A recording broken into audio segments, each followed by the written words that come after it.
Madam Prima Opari, former Member of Parliament and former Minister. We have Madam Shelley Ayokoboche, Ranking Member on Foreign Affairs, also here with us. The National Treasurer of the New Patriotic Party, Mr. Abankwa, is here with us. We also have in our midst Honorable Ajay Bewa, former Ambassador, is also in our midst. We have our very able Mayor of Accra, Mr. Adri Blanson, who is also here with us. Our former Minister of Women and Children's Affairs, Madam Hajia Alima Mahama, is in our midst. We have Mustafa Hamid, able spokesperson of our President in Waiting, Inshallah, is also in our midst. Honorable George Anda is in our midst. Our former National Treasurer of our party, Madam Esther Ofori, is also in our midst. We have Madam Oboshi Sai Kofi, who is also the Senior Advisor of Media Relations to the campaign, is in our midst. We have Madam Ifia Poto, Deputy Director of Communications. Madam Janet Anani is also here in our midst, is part of our team here. We also have our able former Minister of Trade and Industry, Honorable Alan John Kojo Chemanting, is also here in our midst. We have our able running mate, His Excellency Dr. Muhammad Bahumia Alhaji, is also here in our midst. And so today we have an array of qualified but competent Ghanaians who are going to address this country on very important issues. Let me take this opportunity to invite Mr. Boache Ejako to take us through this all-important address. I don't know if I've left out anybody's name, our former chairman, Madam Elizabeth Saki, exactly. Sorry if I run through the names. We have our famous Lucky Mensa also joining the team fully here with us. Our Director of Elections is also in our midst. I'm sure every other person within the rank and file in a leadership position is also in our midst here. We've been joined also by the Volta Regional Chairman of the New Patriotic Party, Mr. Peter Amewu. And let me make this important announcement. This program is carried live on City FM 97.3 and all its affiliates, Joy FM and all its affiliates, Happy FM and all its affiliates, Oman FM, and ETV is carrying it live, and Multi TV is carrying this live as well. I'm told there are other media houses that are here. All Class FM is also here. Accra FM is here. So this program is currently beaming across the country, and so we would like that this premises is as quiet as a cemetery, so we can listen to some words of reason. I take this opportunity to invite Mr. Boache Ejako. He's the former Vice President of Bank of New York and former campaign manager for our effort in 2012, and now the Director of Policy of the Akufo-Addo administration, Inshallah, in 2017, is here with us to speak to this country. Thank you very much, Mr. Boache.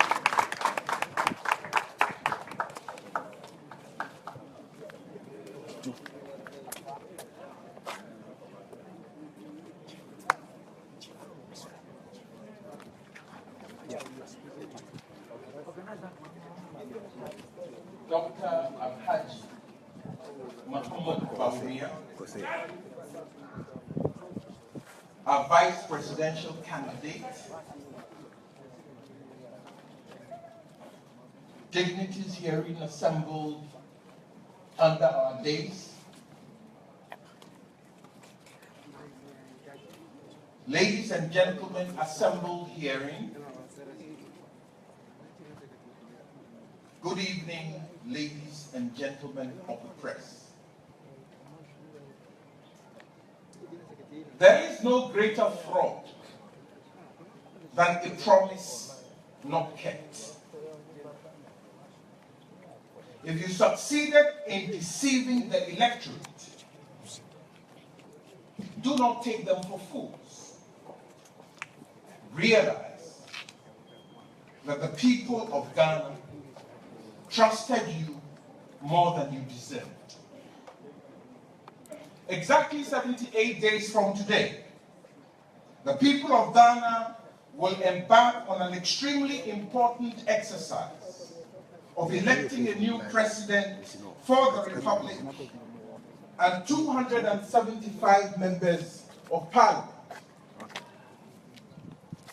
In the past 4 years, Ghanaians have found out the hard way that elections have consequences, which may not always be pleasant. The choices we make on election day will not only determine the direction Ghana will be led on for the next 4 years, but also the impact of this stewardship on our country long after the 4-year term has ended. The decision in December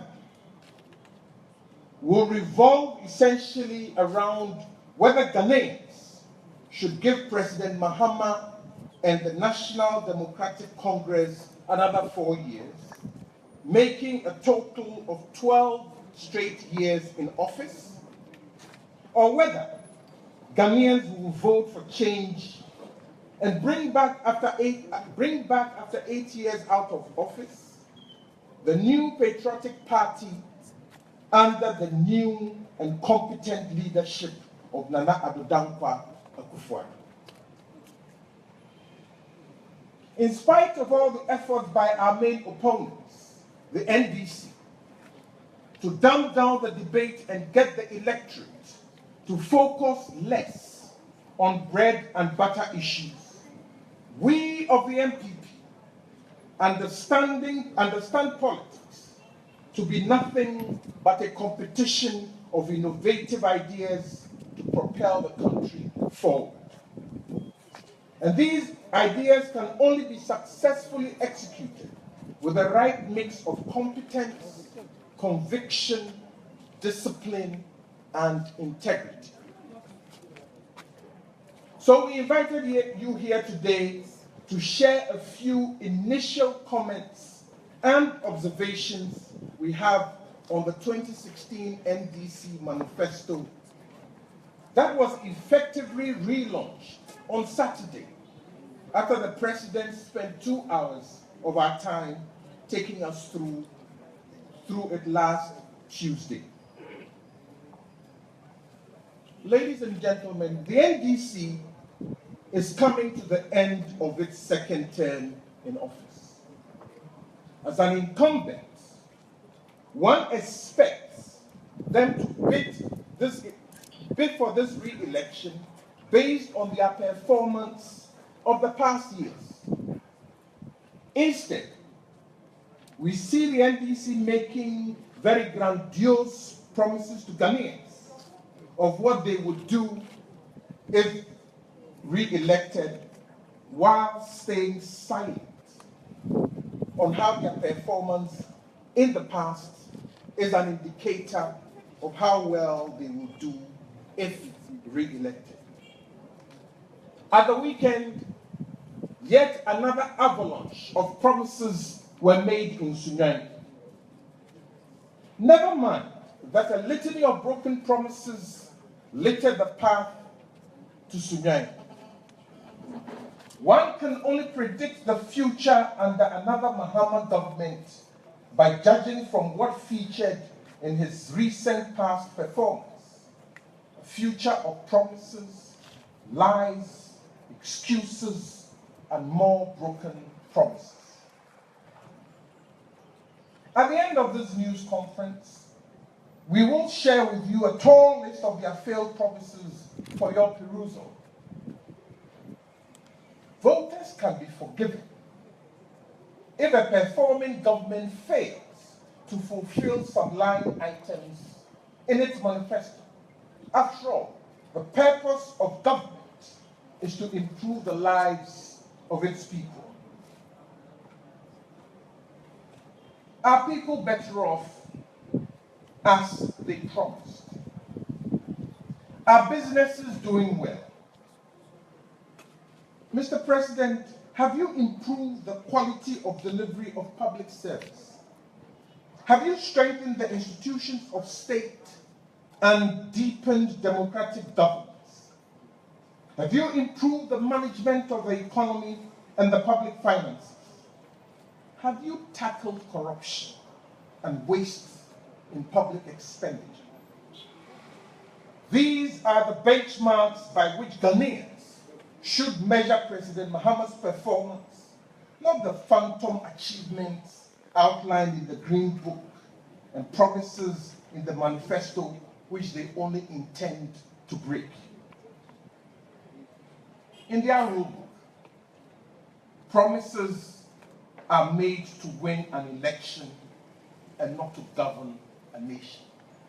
In other words, as long as the NDC is concerned, promises are only made to be broken.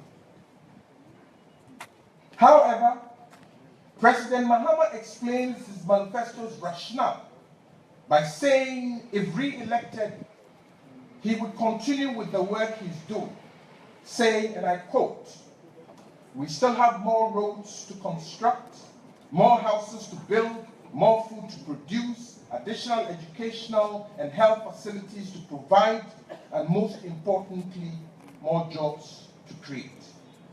It appears he is proud of his achievements of the past 4 years. What we have with John Mahama is a president who is so out of touch with the problems of the average Ghanaian that he sees his non-performance in these sectors as success. And yet, when you speak at random to people around the country, it appears their concerns, problems, and anxieties are the same. Unemployment, bad roads, the lack of decent and affordable accommodation, and the high costs of living, as well as the falling standards in education and health. President Mahama wants Ghanaians to believe that if re-elected, he would ensure equitable development of all our citizens. The reality, however, is starkly different. Even members of his own party recognize that the president's better Ghana agenda has been for the benefit of only his family and friends. Today, we want to focus our attention on assessing the credibility of the president's intention as captured in the 4 thematic areas around which the NDC manifesto was prepared. Their item 1, putting people first. Putting people first suggests that whatever government policies are in place should benefit people positively. This leads or begs the question: how many Ghanaians believe the president has put them first in the last 4 years? The NDC believes they can lie their way into another term. On page 10 of their manifesto, they claim 100 million free exercise books have been distributed. Really? They make the exact claim in their Green Book and add that a total of 42 million exercise books were distributed in 2013 and 2014.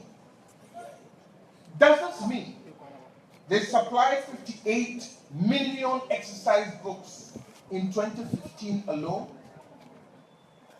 We urge the media to ask for directions to where the evidence might be based. According to their manifesto, 12,500,000 English, mathematics, and science textbooks were distributed to public schools between 2013 and 2015. This enabled Ghana to exceed the universal textbook public pupil ratio of 3 textbooks to 1 pupil. We note, however, that the Education Sector Performance Report of 2016, published by the Ministry of Education, clearly indicates that the core textbook to pupil ratio in public schools, both at the national and deprived district level, has been in decline since 2013. At the national level, it fell from 2.2 in 2013-2014 to 2.0 in 2014-2015 to 1.7 in 2015-2016. At the deprived district level, the figures for the corresponding years are 2.1, 1.8, and 1.6 respectively. This data can be found on page 21, table 13 of said report. So if NDC is today telling us that they've exceeded the universal textbook ratio of 3 textbooks to 1, it exists in their minds and it's a figment of their imagination and a tissue of lies.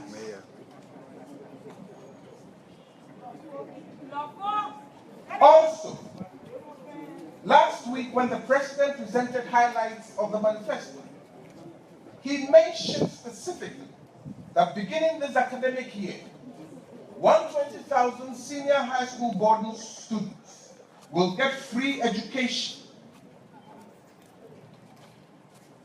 This promise is completely missing from the published manifesto.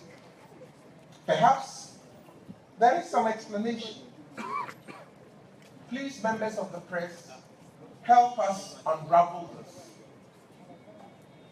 Schools are reopening this September and parents are struggling to pay fees for their children. They recall Mahama and the NDC screaming from the rooftops that free SHS was impossible, and soon after the NDC was elected, saying it is now. It was now, and they would introduce it progressively. And then they set out to implement a watered-down version.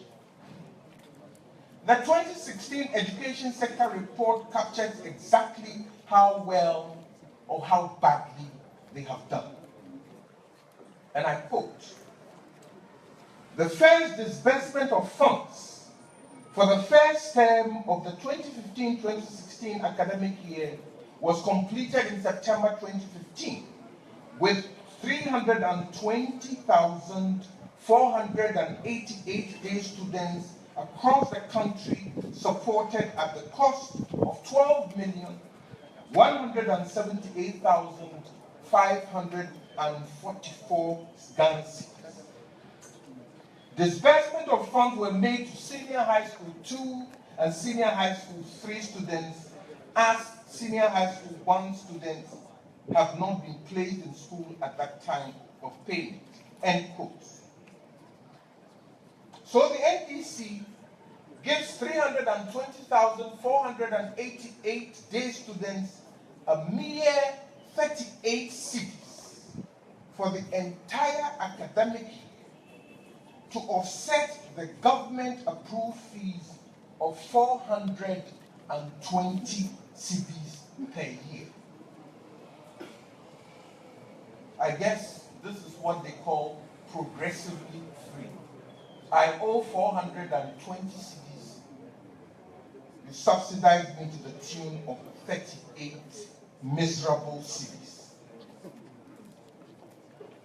This 38 cedis is not even 10% of the approved fees.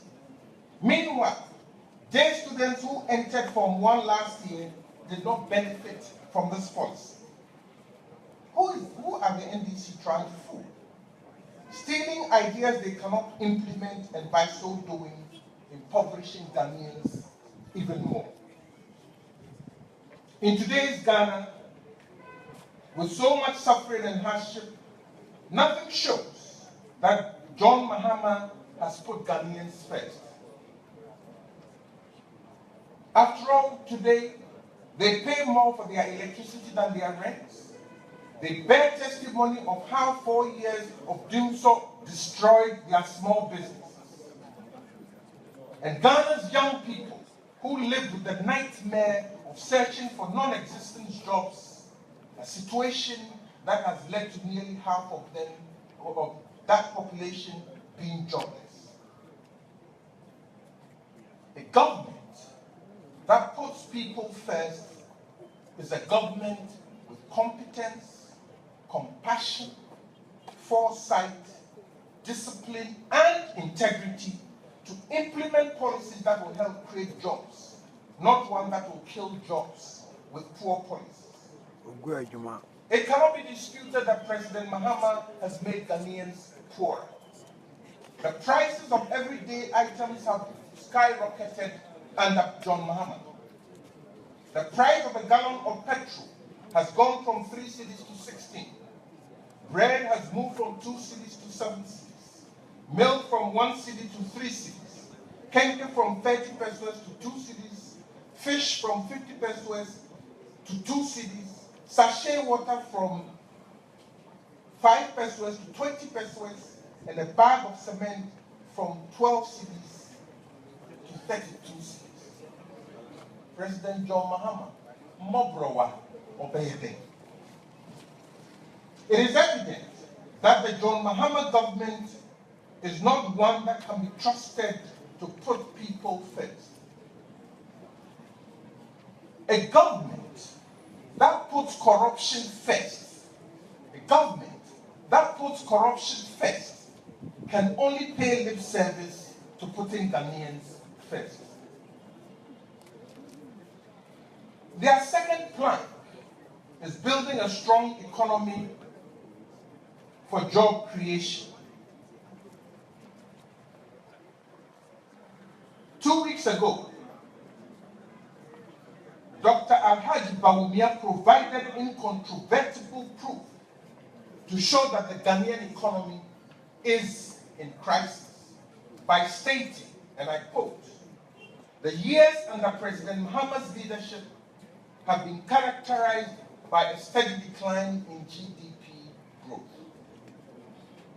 The data would seem to suggest that the period from 2011 represented the period of the most consistent decline in GDP growth since independence. This crippling economic environment cannot lead to job creation. This is why graduate unemployment has reached crisis heights, with some 60% of graduates unable to find jobs. This is an extremely dire situation which threatens peace and security. Today, Ghana is ranked 114 on the World Bank's Ease of Doing Business Index. The multiplicity of counterproductive taxes, levies, and duties, high cost of utilities, erratic supply of electricity, etc., led to this ranking. Meanwhile, the NDC manifesto is silent on how these real issues will be tackled. Ask any spare in D-Cryme to clear goods from the port, they pay a total of 18 different taxes on the items they have brought in. Ladies and gentlemen, the biggest source of employment for Ghanaians is the agricultural sector. Under Mahama, this sector has declined considerably. Cocoa production more than doubled from 341 metric tons to 737 metric tons under President Kufuor. In 2015, it declined to 750,000 metric tons, having hit 1 million metric tons in 2011. The NDC manifesto claims that the Youth Employment Agency is offering employment to over 100,000 youth. This is a clever way to hide the fact that the Mahama government has not been able to hit even its modest target of creating 100,000 jobs by the end of the year. Now let us compare this to what YEA replaced. It replaced JIDA, which became a vehicle to steal and loot over 1 billion cedis of taxpayers' money. The FPP's National Youth Employment Program, which became JIDA under President Mills, was launched on October 3rd, 2006. The pilot project which ushered it in had by its time employed 33,000 youth in community, education, and agriculture. By the time the NPP left office in January 7, 2009, 110,000 young people were employed under the scheme. In under 2 years, with the right policies in place, positive change was made. Now compare that to what the NDC has done with youth employment or unemployment. Immediately the NDC took office, they created a horde of unemployed youth by laying off all these 110,000 young people previously employed. In these 8 years, the NDC has been unable to recruit even 100,000 youth, with their performance hovering around 70,000. What the NPP achieved in under 2 years, the NDC has been unable to achieve in 8 years. It is not surprising that their greatest achievement in this sector has been the creation of ingenious schemes to facilitate the stealing of over 1 billion Ghana cedis from the sector and sharing this loot among themselves and their cronies. With John Mahama's track record, the NPP cannot fathom how the unemployment situation will improve under a future Mahama-led government. It is this outright theft from the public purse, fiscal indiscipline, reckless expenditures, mismanagement of our finances that has presented President Mahama with the unenviable record of being the only leader in Ghana's history to superintend over 3 back-to-back double-digit fiscal deficits. Today, the relative but shaky stability that the president claims we are seeing has been made possible because of the IMF bailout. This simply confirms President Mahama's incompetence and a lack of vision. Ghanaians elected him to do a job. He has failed miserably.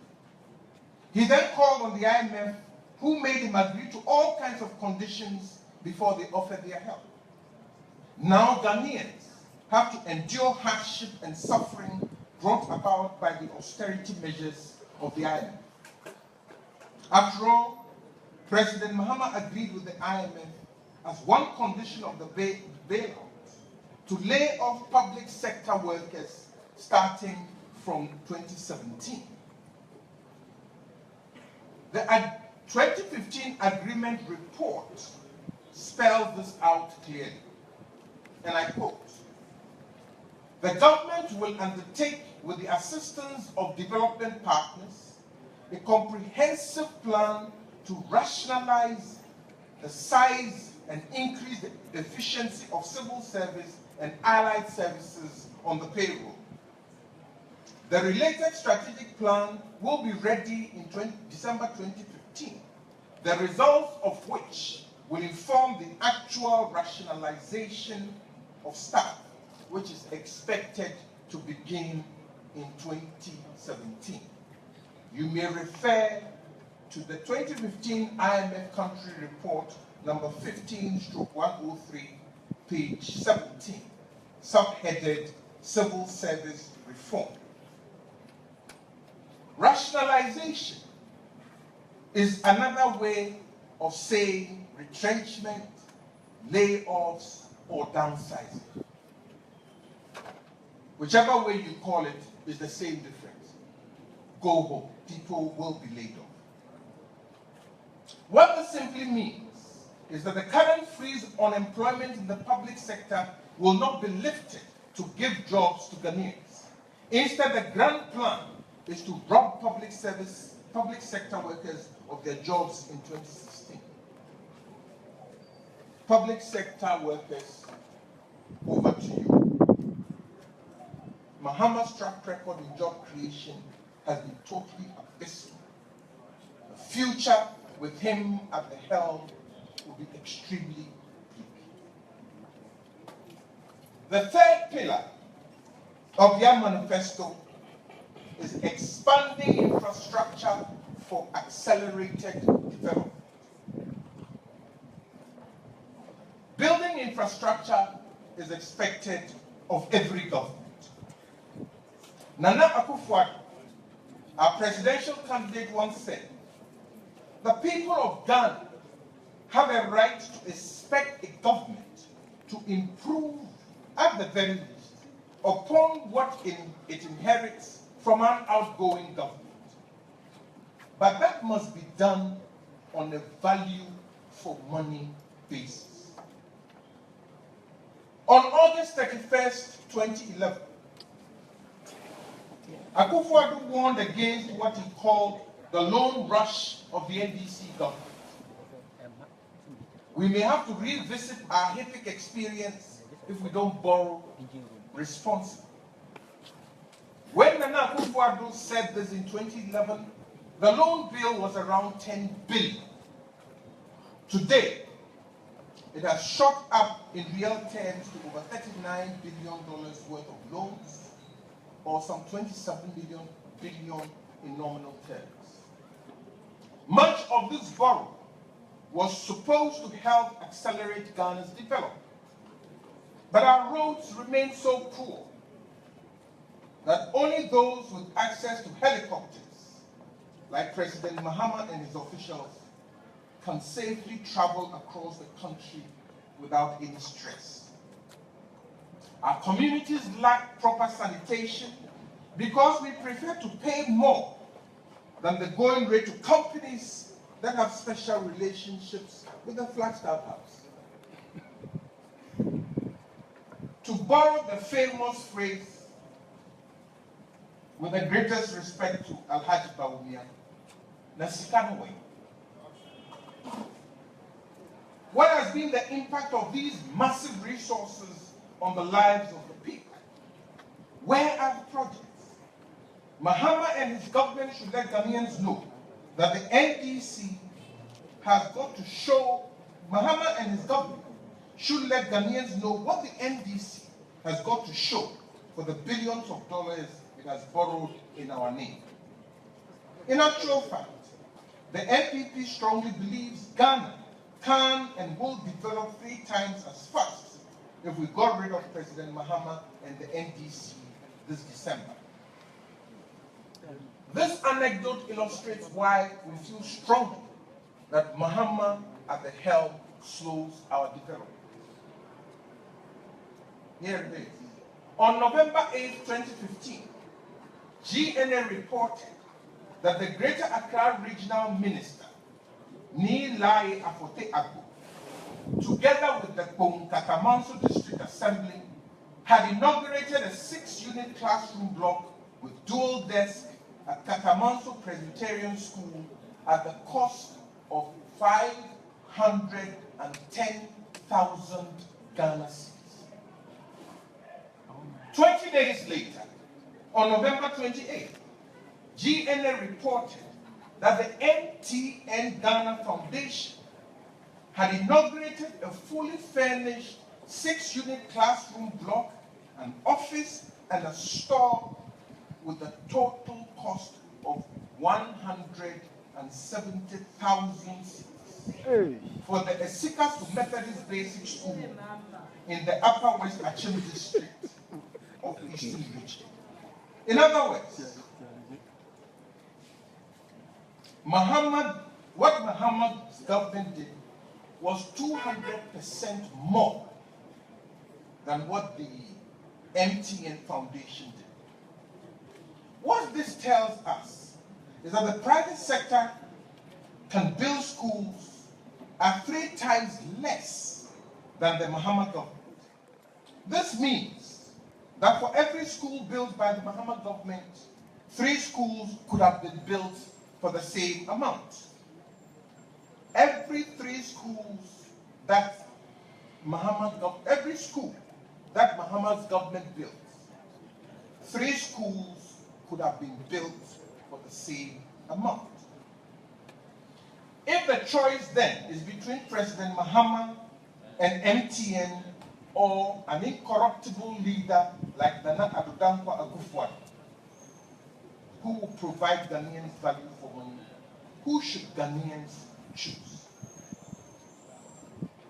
It is clear that Muhammad and his government have eaten greatly into the education sector budget through corrupt schemes that have neither protected the public purse nor given Ghanaians value for money. How many teachers could have been employed if 3 schools had been built instead of 1? How many children would have had a shorter walk to school because schools had been built closer to their homes? How many more communities would have benefited from 3 schools instead of 1? Such examples of such blatant corruption exists in virtually every sector. Today, under Muhammad, we are spending $1.4 million per kilometer of asphalt roads against the African average of $600,000. The source is the study on road infrastructure costs, analysis of unit cost and cost overruns of road infrastructure projects in Africa, Africa Development Bank Chief Economist Report 2014. Here is another example why the NDC has achieved so very little with so much. The NDC presented loans to Parliament to build 12 district hospitals at the cost of $40 million each. President Kufuor built district hospitals at $13 million each. The NDC's pricing of infrastructure defies any costing principles and will soon make its way into the Guinness Book of Records.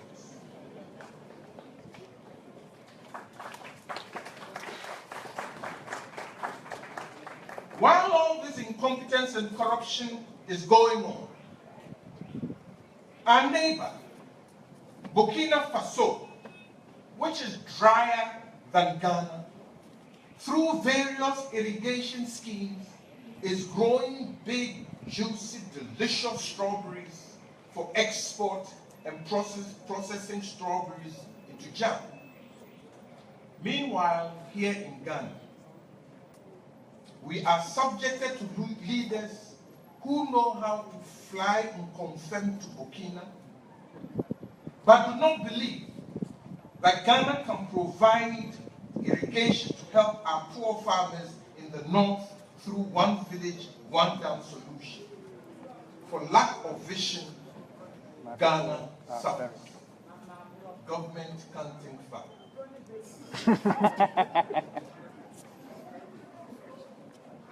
Now let us see why Muhammad cannot be trusted to deliver.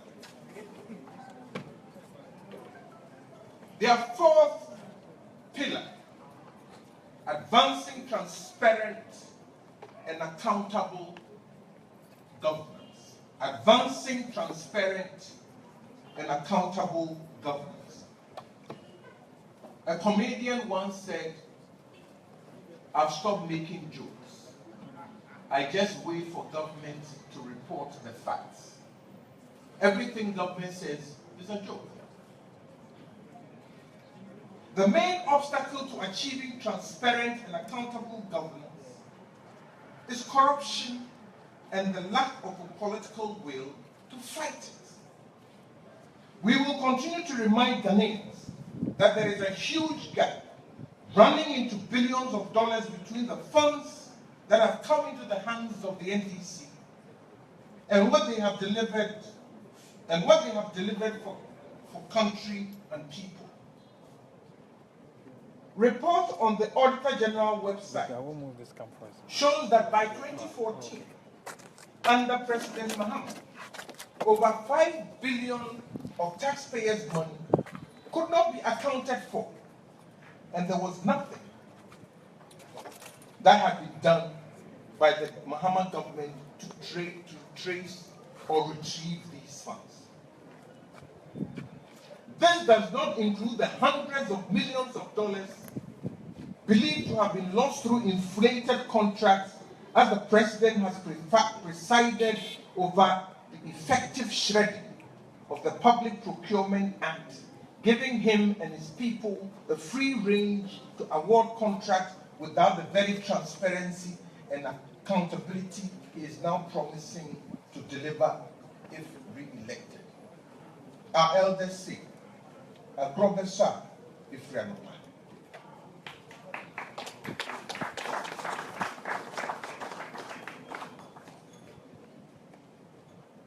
Ghana, as Nana Akufo-Addo famously remarked, is not poor. But it is bad leadership that makes us poor. President Mahama can never fight corruption if even he is forced to.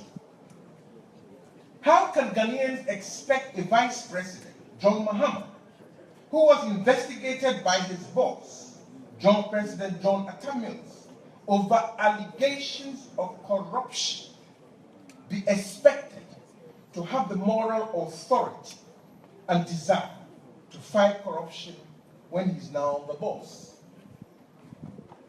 How can we expect a president who admits to accepting a $100,000 gift from a foreign contractor who was awarded a government contract through the efforts of the president to have the courage and desire to stop his ministers and other officials from dipping their hands into the state coffers?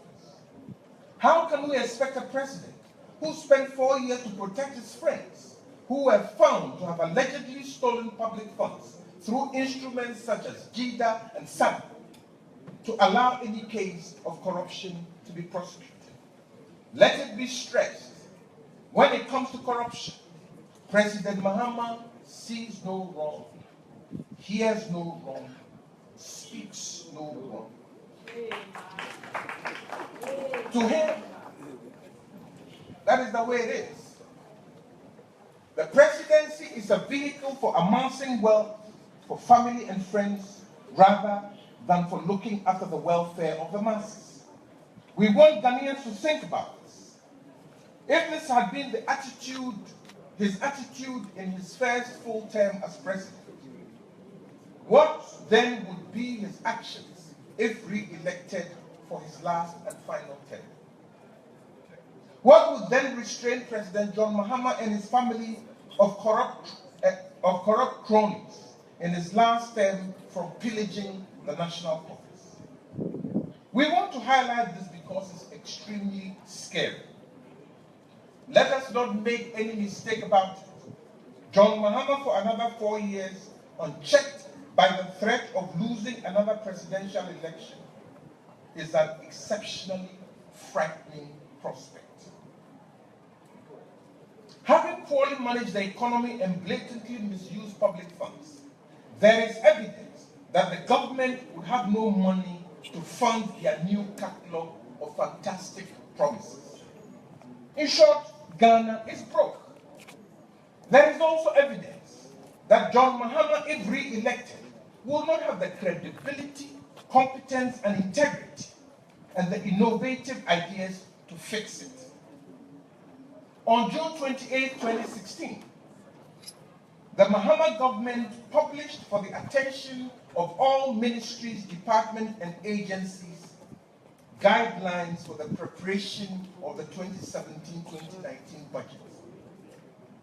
It provides a caution that finances are extremely tight and states that due to the continuous increase in wage bills as well as interest payments and amortization among others, MDAs are entreated to budget within the given ceiling.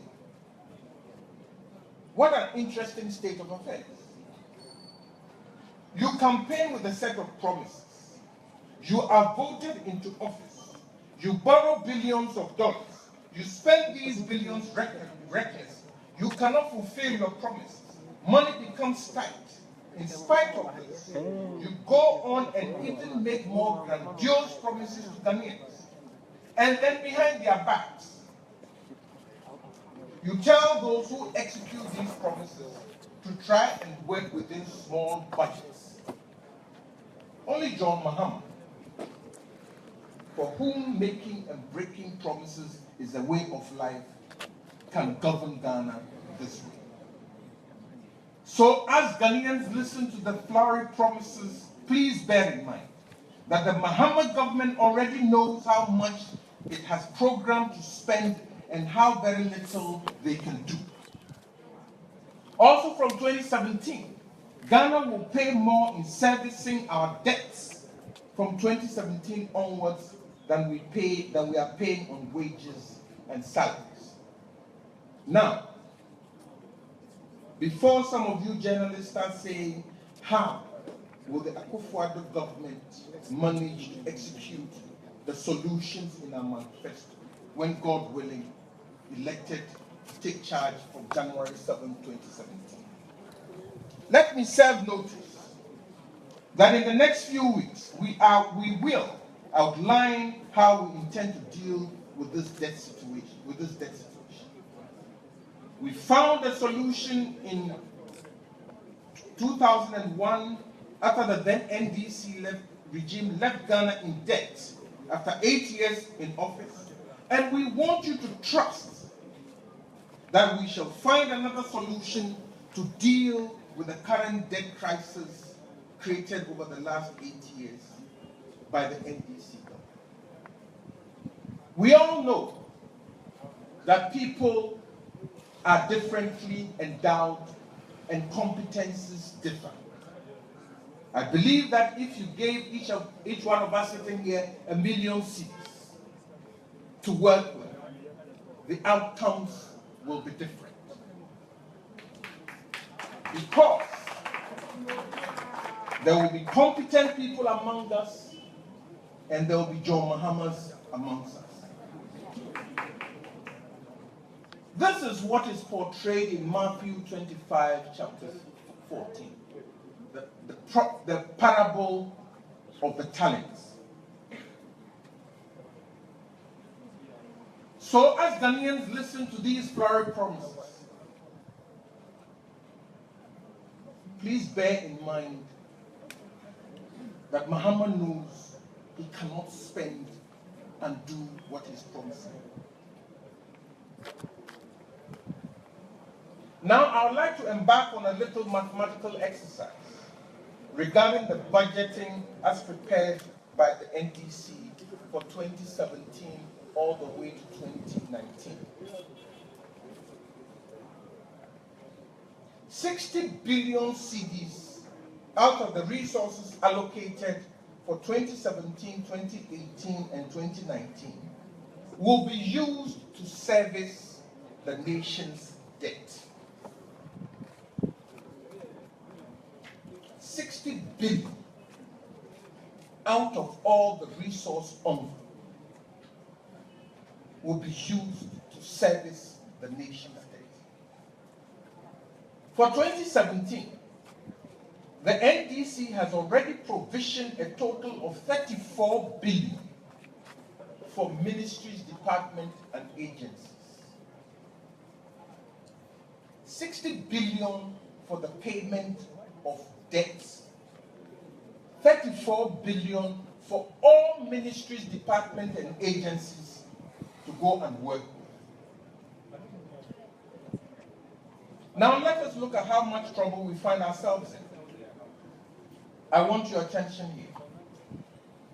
Out of the 689,811,909 cedis, salaries and wages will be allocated a total of 15.6 billion. Payments for debt alone, 2070, is 17. Payments for debt will be 17.55 billion.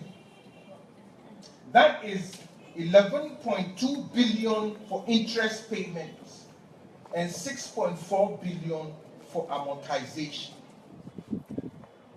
If you add up these items, the Mahama government would have will have less than 3 billion to spend. After you've taken the resources coming in and the expenditures in interest payment and ministries and departments, all that will be left in the hands of a reckless government will be 3 billion cedis. To be precise, it is 2,903,499,974 to spend.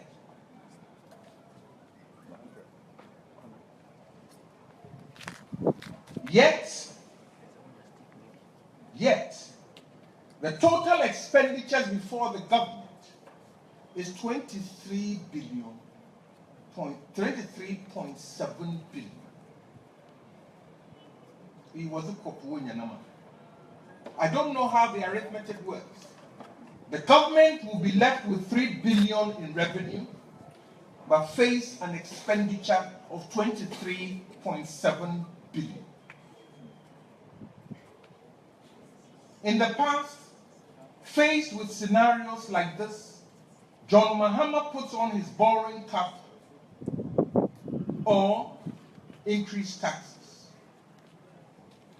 The Mahama government has found borrowing as a solution to all its ills. It used to borrow to pay wages and salaries. Now it's borrowing to pay debt, and in the process, piling up higher the debt mountain. Unfortunately, the IMF agreement, which sets out budgetary guidelines, doesn't make room for any more reckless borrowing.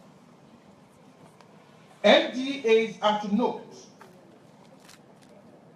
The instruction goes, there is a new debt ceiling on the government of Ghana for the annual budget. This forms part of the extended credit facility with the International Monetary Fund. The performance criteria relates to a ceiling on the contracting or guaranteeing of new external non-concessional debts. And it is not even automatic that all concessional loans, if any, can be accommodated within the ceiling.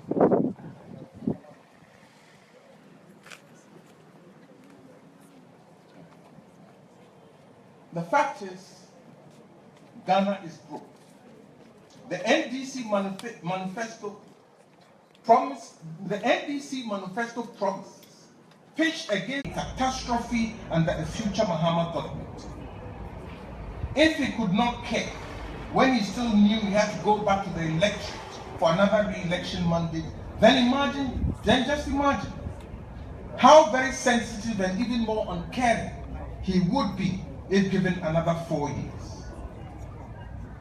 After which he doesn't need to go and beg the electorate.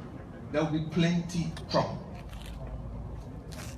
Dear Ghanaians, it doesn't matter which political party you support. The MPP urges you to fully consider the danger to your own livelihood, the threat to your future, and your own livelihood. Imagine the future hardships and suffering Ghanaians will be compelled to endure with another 4 years of a Mahama presidency. Dear President John Dramani Mahama, if you succeeded in deceiving the voters of Ghana in 2012, do not take them for fools. You must realize that they trusted you more than you deserved and will not trust you going forward.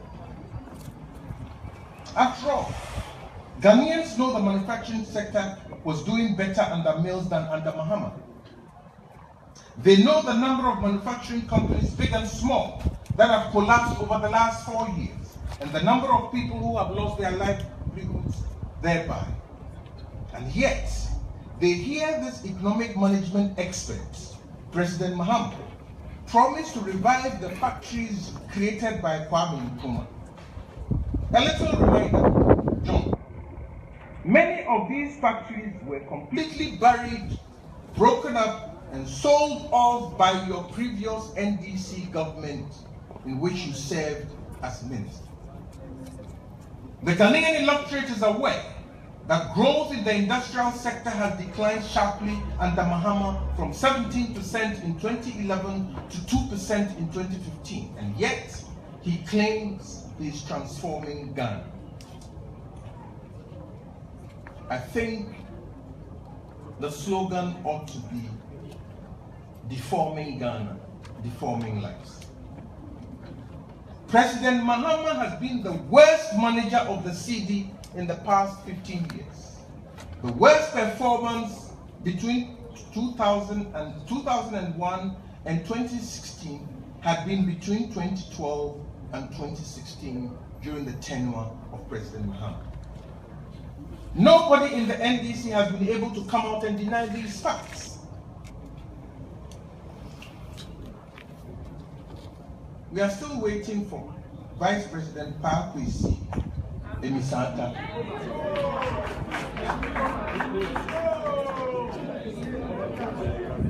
to attempt a defense, unless, of course, it's still raining. Instead, what we have seen are panic reactions all over. Vice President threatened to respond and then record. For the President to hastily address the nation in a 2-hour broadcast to effectively launch the NDC manifesto 4 days before the scheduled launch. The fact that remains to be disputed by the NDC and cannot be disputed by President Mahama, the fact that remains to be disputed by the NDC and cannot be disputed is that President Mahama has destroyed whatever little performance credibility he inherited from his predecessor. And the Mills performance itself was a retrogression on the before years. It is with one eye on this abysmal performance of the President that the voters of Ghana must view the credibility of a long list of promises delivered at the weekend from a government that has no policy credibility and had to run to the IMF in 2014 for some limited injection of credibility from that external body. Just last week, Ghana was compelled to come out effectively to admit to a newspaper publication that in order to pay salaries for September, it had to take back almost $500 million Ghana cedis allocated to the various ministries and departments for their work. Among this was 200 million the Treasury took back from the Ministry of Roads and Highways, meant to construct roads and pay contractors for work already done.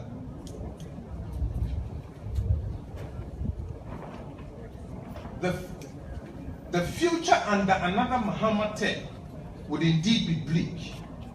From their own resource allocation, the next 4 years, for the next 4 years, the likely scenario is that we are very likely not to have any money to pay our salaries.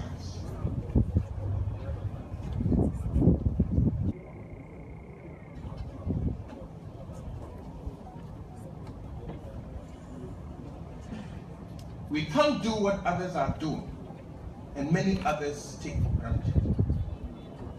We can have schools that work, decent homes, good jobs with good incomes for those willing to work, roads that are motorable, and a public service system that works. This is the solution. These are the solutions the NPP is putting on the table, and I say, yes, we can, yes, we must. In my capacity as policy advisor to the NPP presidential candidate, I wish to assure all Ghanaians that in Nana Akufo-Addo, you will have a competent, incorruptible, selfless, honest, and a compassionate leader with a competent and disciplined team to deliver on the solutions to our nation's problems. Change is coming. Yes. Change is coming. Yes. Yes, we can. Yes, we must. Change is coming. Yes, we can.